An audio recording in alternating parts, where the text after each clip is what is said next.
Alors effectivement, des études ont montré que le tabagisme des proches pouvait induire un plus petit poids de naissance chez le fœtus. Il est donc bon pendant cette période de demander à votre entourage de fumer à l'extérieur.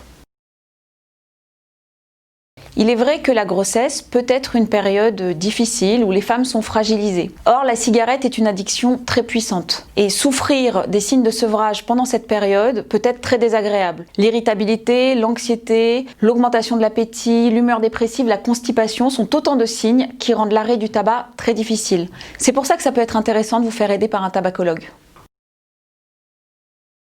Tabac Info Service autorise les patchs et toutes les substitutions nicotiniques pendant la grossesse et l'allaitement. Alors les patchs sont complémentaires à une forme orale de substitution, comme les pastilles, les gommes, le spray buccal, l'inhaleur.